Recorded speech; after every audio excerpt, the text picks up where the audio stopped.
बिस्मिल्लाहिर्रहमानिर्रहीम। क्या आपके जोड़ों में सूजन या दर्द है और आप बार बार टेस्ट करवाते हैं और रिपोर्ट में आपका यूरिक एसिड बढ़ा हुआ आता है, और अगर ऐसा है तो ये वीडियो खसूसी तौर पर आपके लिए है। और आज इसमें मैं बताऊंगा कि यूरिक एसिड की असल वजह क्या है, क्यों ये बढ़ जाता है और इसकी अलामात और वजूहात क्या हैं, और इसको हम ग़िज़ा और अपने लाइफस्टाइल से कैसे मैनेज कर सकते हैं, कैसे बेहतर कर सकते हैं। ये वीडियो पूरी देखिएगा, ये आपकी ज़िंदगी बदलने वाली है और आपकी मालूमात में बहुत इजाफा करेगी।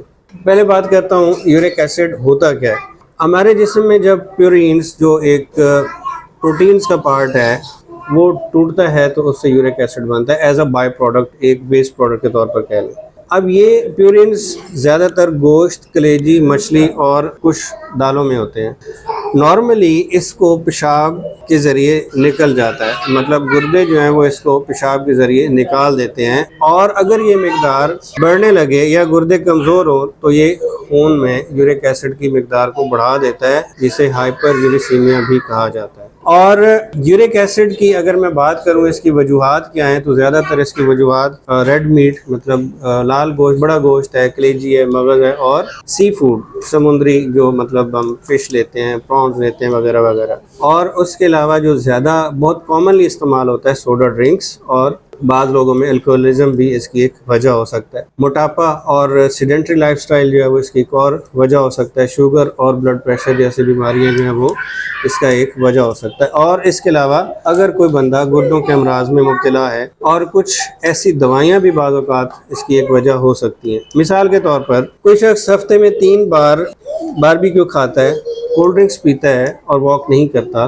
तो उसका यूरिक एसिड बढ़ना यकीनी है। और हमारे यहाँ आम तौर पर यही होता है कि हर खाने के बाद कोल्ड ड्रिंक्स, चाय, इनका इस्तेमाल ज़्यादा किया जाता है, जो वजह बनता है, मतलब अगर बारबेक्यू भी कोई खा रहा है तो उसके साथ भी कोल्ड ड्रिंक्स लाजमी होते हैं, और ये वजह बनता है यूरिक एसिड के लेवल के बढ़ने की। अब अगर मैं अलामात की बात करूँ तो जोड़ों में दर्द और सोजिश, खास तौर पर रात को, पाँव के अंगूठे में अचानक शदीद दर्द होता है, गुर्दों में पथरियाँ भी बाज़ औक़ात हो सकती हैं, जिसको हम रीनल कैलकुलाई या किडनी स्टोन्स कहते हैं, हाथ पाँव में जलन और भारीपन, उसके अलावा जिस्मानी कमज़ोरी और थकावट का एहसास इनकी अलामात में शामिल है। अब अगर मैं बात करूं इसको हम कैसे ठीक कर सकते हैं अपने लाइफस्टाइल की बेहतरी के ज़रिए और ग़िज़ा की बेहतरी के ज़रिए। नंबर 1, खाएं क्या। इसमें क्या ज़्यादा इस्तेमाल किया जाए, ज़्यादा पानी, दिन में 8 से 12 गिलास कम अज़ कम पानी का इस्तेमाल करें। सब्ज़ियाँ, भिंडी, बंद गोभी, खीरा, उसका इस्तेमाल करें। फलों में सेब, अमरूद, केला, स्ट्रॉबेरी और चेरी वगैरह इसकी।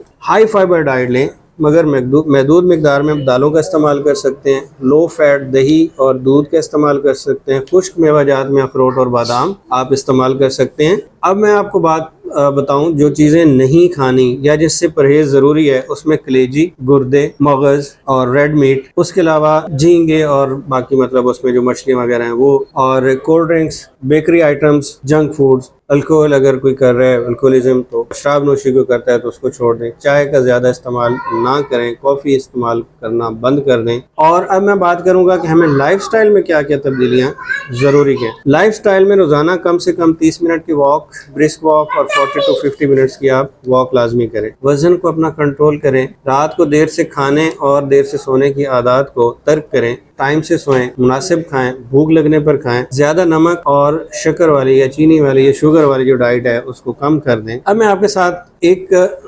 एग्जाम्पलरी, एक मिसाल के लिए आपके साथ एक डाइट प्लान शेयर करता हूँ। नाश्ते की बात करूँ तो उसमें दूध और दही, लो फैट इस्तेमाल करें। 1 सेब और 2 उबले हुए अंडे, बगैर जर्दी, या आप जौ का दलिया इस्तेमाल करें, ठीक है। दोपहर का खाना जो है उसमें सब्जी या दाल लें कम मिकदार में, और 1 रोटी और उसके साथ एक चपाती होल व्हीट ग्रेन या जिसको देसी गंदम का आटा कहते हैं वो इस्तेमाल करें। और रात के खाने में अगेन सब्जी या दाल का सूप इस्तेमाल करें, उसके साथ सलाद।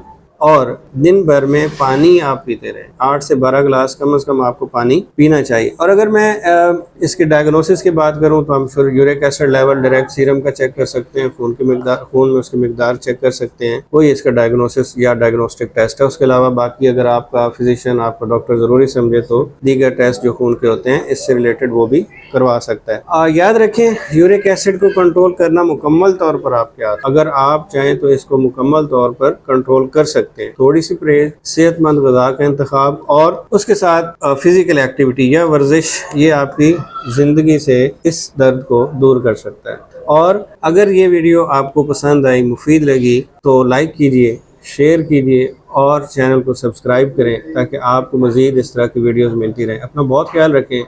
अल्लाह हाफ़िज़।